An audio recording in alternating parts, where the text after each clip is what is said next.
आपण कधी कधी न्यूजमध्ये ऐकतो की लू विंड्समुळे नॉर्थ इंडियामधलं तापमान अचानक वाढलेलं आहे.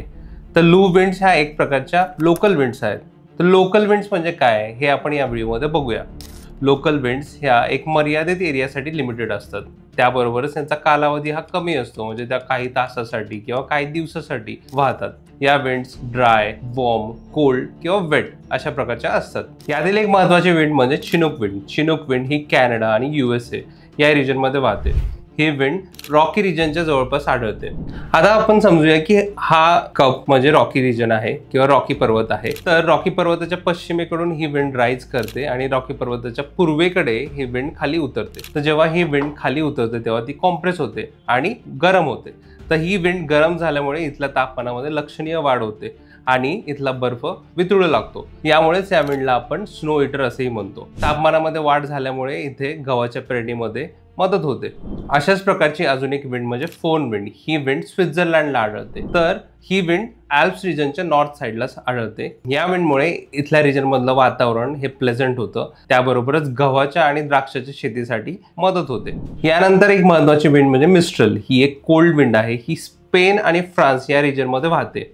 या विंडमुळे इथलं तापमान अचानक कमी होतं. याबरोबरच ही विंड इथलं वातावरण हे एक स्वच्छ करते आणि एक नॅचरल प्युरिफायर सारखं काम करते.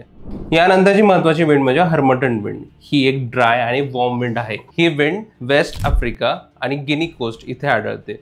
गिनी कोस्टचं वातावरण हे दमट आहे. आता दमट वातावरण असल्यामुळे इथे लोक आजारी पडतात. जेव्हा हर्मटन विंड ही गिनी कोस्टला पोहोचते तेव्हा तिथली रिलेटिव्ह ह्युमिडिटी ही कमी होते आणि रिलेटिव्ह ह्युमिडिटी कमी झाल्यामुळे इथलं वातावरण सुधारतं. त्यामुळे लोकांच्या तब्येतीमध्ये चांगला फरक जाणवतो. म्हणूनच या विंड्सला आपण डॉक्टर विंड्स असेही म्हणतो. यानंतरची महत्त्वाची विंड म्हणजे सिरोक्को. ही एक वॉर्म आणि ड्राय विंड आहे.